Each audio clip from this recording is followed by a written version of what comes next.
warahmatullahi wabarakatuh. Waalaikumsalam. Selamat pagi. Pagi. Oke, sebelum belajar ada baiknya kita membacakan doa. Silakan doa. Siapa dipimpin oleh? Almira, silakan.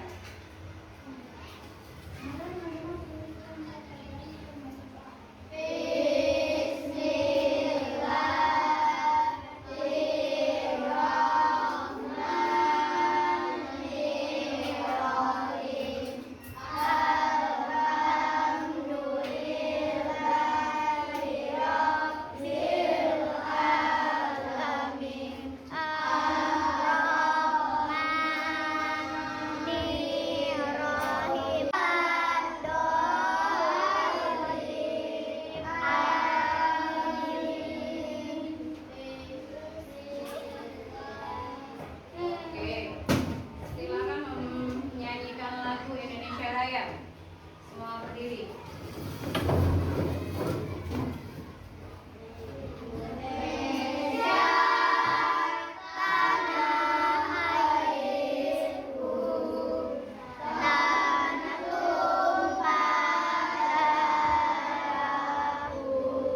Siapa yang tidak hadir hari ini? Bilqis, Titian Azril. Azril. Bilqis, Azril. Oke, ada 3 orang yang tidak masuk. Jihan tadi izin. Oke. 3. Oke. Sebelum belajar, kalian masih mengingat pembelajaran kemarin? Apa? Gerak dan makna permainan tradisional. Jadi gerak kemarin ada dari gerak tubuh kita. Terus gerak apa lagi? Coba lihat lagi gerak apa lagi? Dan gerak tangan, gerak kaki. Kemarin kan apa? Ya, gerak kepala itu dari tubuh. Nah, terus kemarin permainan apa aja kemarin? Egrang. Apa lagi yang tradisional? Egrang. Hah?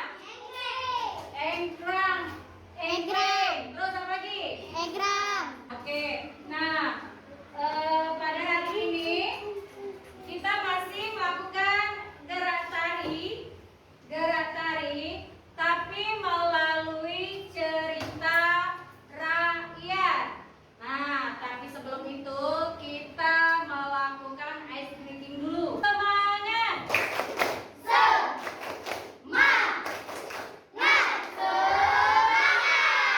Oke, sudah semangat? Sudah semangat? Oke. Sebelum belajar, Ibu akan memberikan kalian tujuan pembelajaran.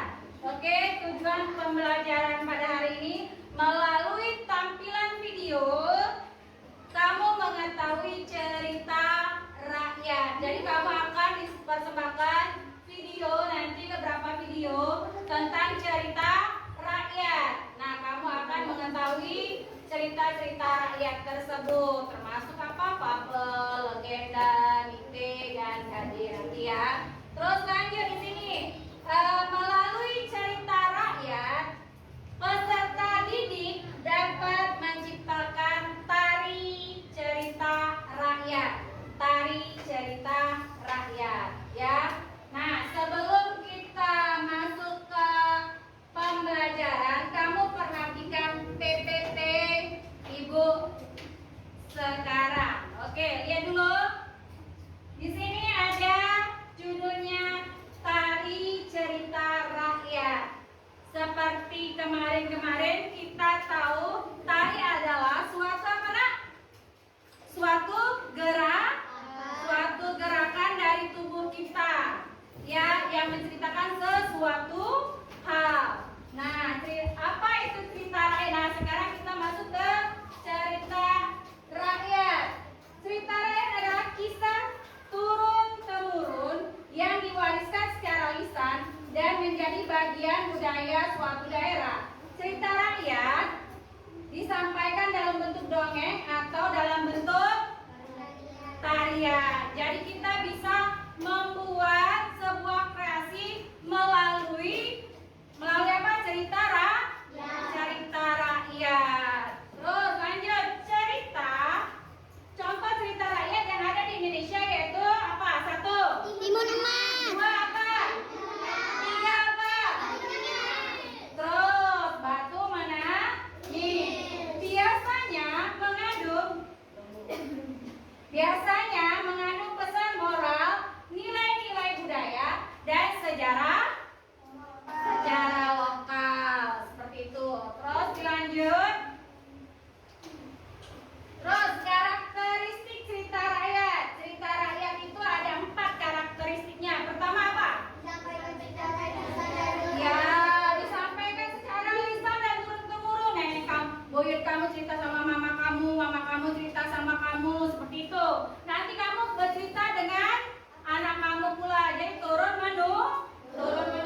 Karena apa? Karena itu ceritanya turun menurun. Terus lanjut, C apa?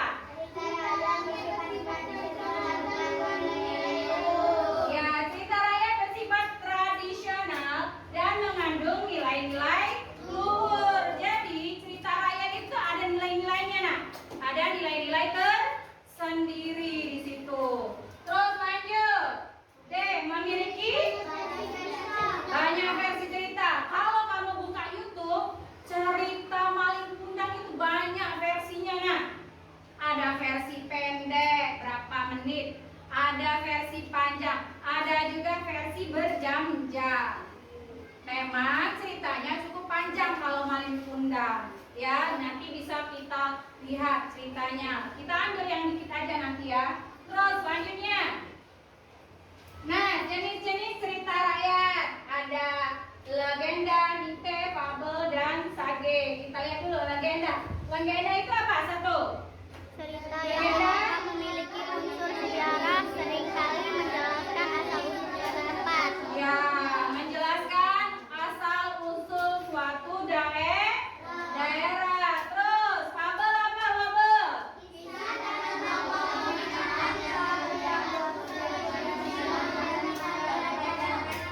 Oke, terus mite apa mite?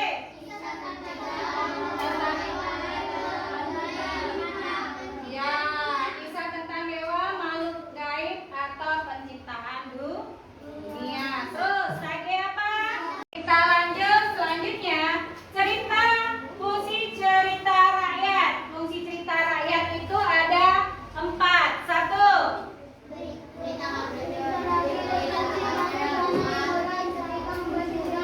Cerita rakyat berfungsi sebagai sarana hiburan. Ketika membaca cerita rakyat, kamu akan terhibur dengan isi cerita di dalamnya. Ini nggak usah kamu sekarang lahir di dunia digital, jadi nggak perlu lagi membawa buku. Kamu cukup HP, kamu baca sambil kamu lihat sambil tiduran, karena ada videonya di YouTube. Terus lanjut. 2. Cerita rakyat berfungsi sarana pendidikan. Cerita rakyat biasanya mengandung pesan dan nilai moral yang berguna bagi pembacanya. Oke, baca Mira. 3 apa Mira?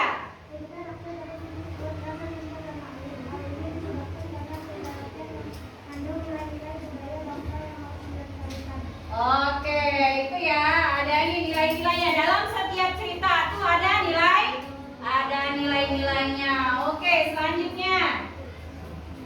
Nih, ciri-ciri cerita rakyat. 1. Anonim. Ciri-cirinya. Anonim itu apa, Asraf? Baca anonim. Tidak diketahui siapa penciptanya. Ya, tidak diketahui siapa penciptanya. Bintang, apa bintang? Lisan. Dituturkan dari generasi ke generasi sebelum ditulis. Ya, sebelum ditulis pokoknya diceritakan, selanjutnya ceritakan lagi. Makanya anonim tanpa ada nama penciptanya. Terus yang ketiga, Dandi.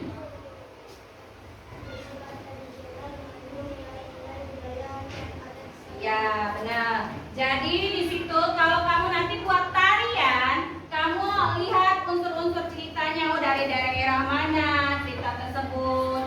Nanti kamu bisa, kalau Malin Kundang kan ada yang seperti ini kan, yang bersujud kan. Nah, kamu bisa buat suatu tari yang bisa bersujud seperti itu, ya.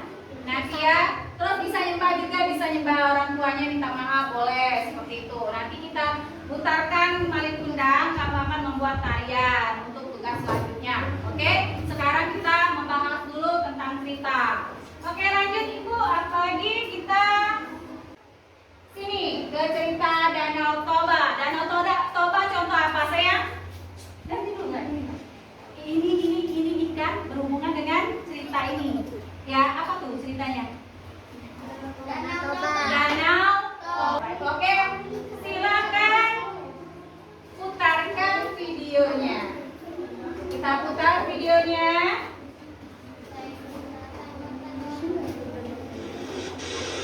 Ini agak panjang, 10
Toba segera membawa ikan besar itu untuk dimasak di rumah.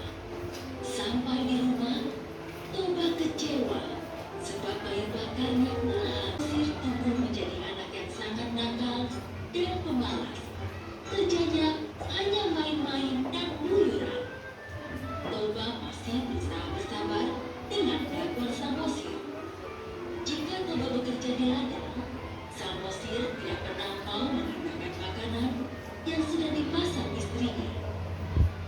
Akhirnya, istrinya sendiri yang mengantar makanan itu kepada Toba.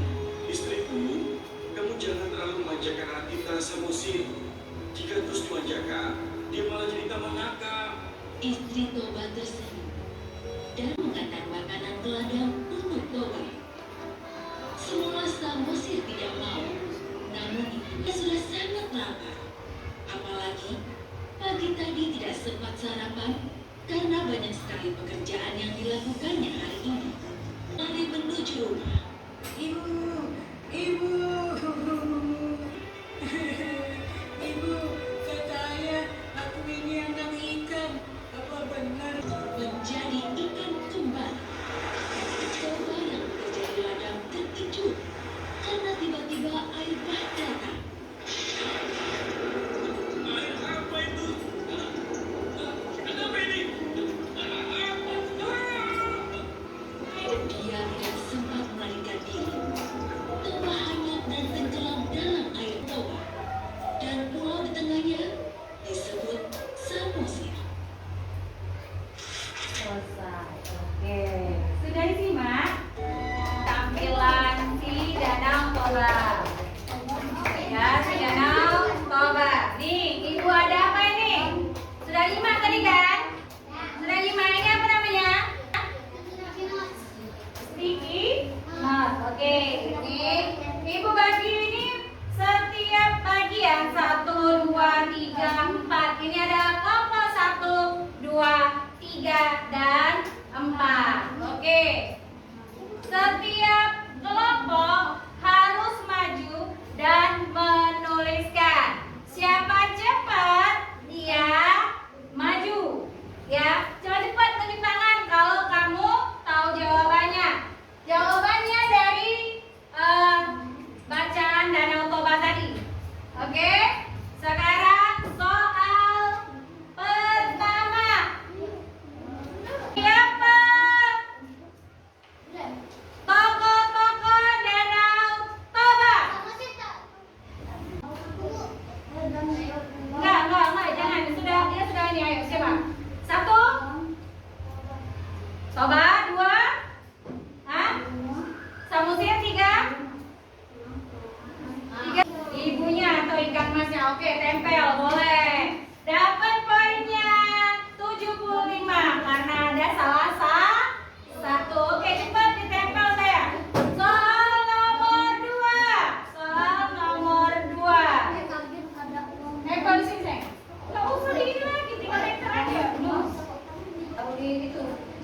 Oke, selanjutnya yang nomor 2. Mengapa ayah Toba marah kepada Samosir? Kita sini. Sudah? Di sini. Oke, lanjut. Tinggi dikit, nah. Lihat ya kan. Nah, 1, 2. Oke. Lanjut. Soal selanjutnya. Danau Toba berada di mana? Ya, daerahnya. Oke. Ya.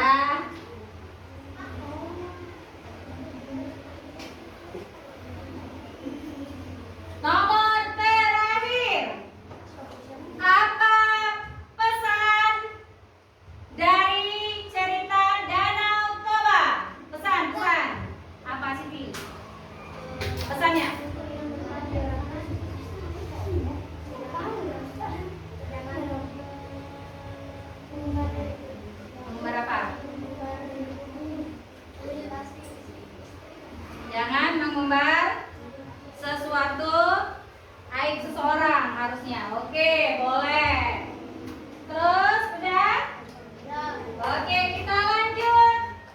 Sudah belum? Boleh ditempel, silakan. Nah, kita buka lagi selanjutnya. Boleh ditempel. Ini poinnya 2 tadi ya? 20 ini, 25 ini apa 150 ini? Ini tadi 75, ini tadi 100. Ini yang belum ya? Dilihat lagi. Dilihat lagi ceritanya. Cerita selanjutnya. 3. Kura-kura sombong. Ini contoh cerita apa? Kabel. Oke, kita. Ada seekor kura-kura yang senang sekali memandangi langit luas. Ia membayangkan dirinya dapat berada di atas sana. Judulnya? Oke, kura-kura sombong. Nanti tuliskan 3 pesan yang ada di dalam cerita kura-kura sombong. 3 pesan, 3 pesan. Mas, siapa dulu? Siapa ini? Nah, boleh kerjasama dengan kelompok kalian.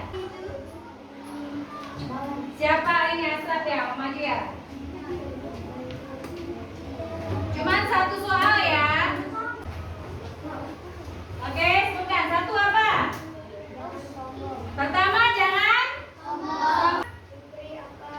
syukuri apa adanya. Terus 3,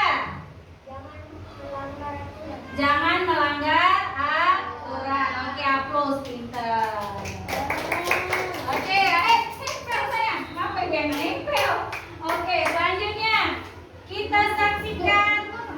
Sini nih, di atas. Apa tinggi? Sip. 100. Oke, silakan duduk. Selanjutnya. Selanjutnya cerita.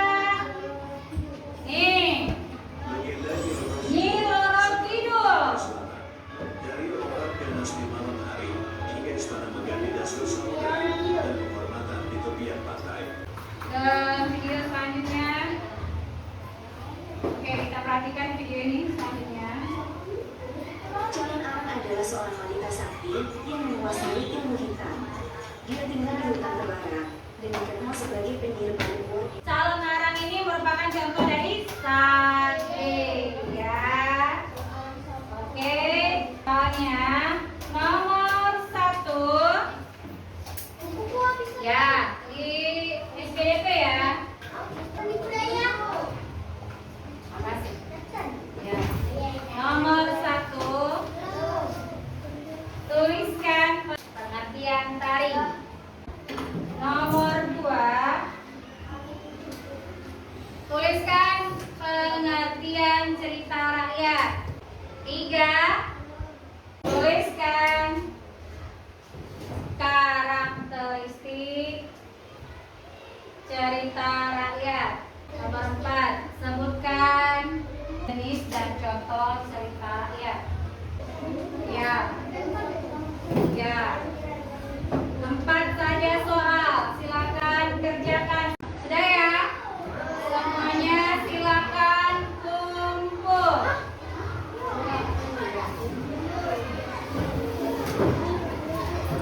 Oke, berkelompok. Nggak ada yang ngumpul sendiri-sendiri. Sudah ya? Sekarang masih diaktifkan itu nak? Oke, lanjut ya. Sekarang maling kundang, perhatikan maling kundang. Di sini nanti ada LKPD yang harus kamu kerjakan. LKPD yang harus kamu kerjakan. Tetapi sebelum itu buat dulu kelompok porsinya per kelompok.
segera mengangkat tangannya untuk berdoa.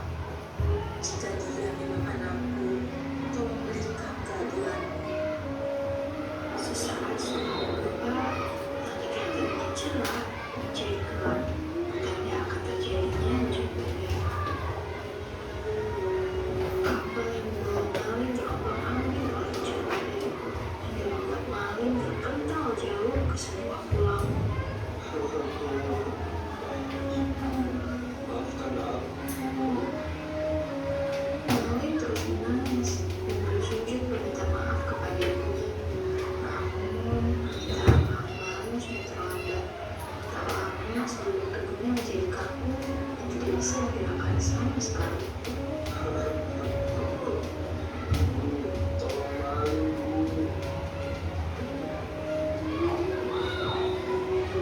Seluruh tubuh Malin berubah menjadi batu. Itu adalah hukuman yang harus diterimanya karena durhaka pada orang tua. Oke, itulah tadi sebuah cerita tentang Malin Kundang. Banyak versi cerita ini. Dan penugasan untuk minggu selanjutnya, ini untuk belum LKPD ya. Penugasan selanjutnya, kamu ibu minta tolong buat tari berdasarkan kisah Malin Kundang. Ada kayak sembah sujudnya, ada seperti apa ya, minta maafnya, atau bawa ikannya gimana. Kamu harus perhatikan gerakan-gerakan yang ada di dalam sebuah cerita Malin Kundang tadi. Sudah tahu kan YouTube-nya tadi? Sudah tahu YouTube-nya, cerita pendeknya apa, kayak ada turun tangga seperti apa, seperti itu kan. Nah, boleh gerakannya dibuat. Turun tangga, perahu. Naik tangga, perahu, seperti apa. Nah, jadi jadikan buatan gerakan. Seperti itu, paham nggak kira-kira? Terus ada sujud. Sujud itu tandanya apa tadi?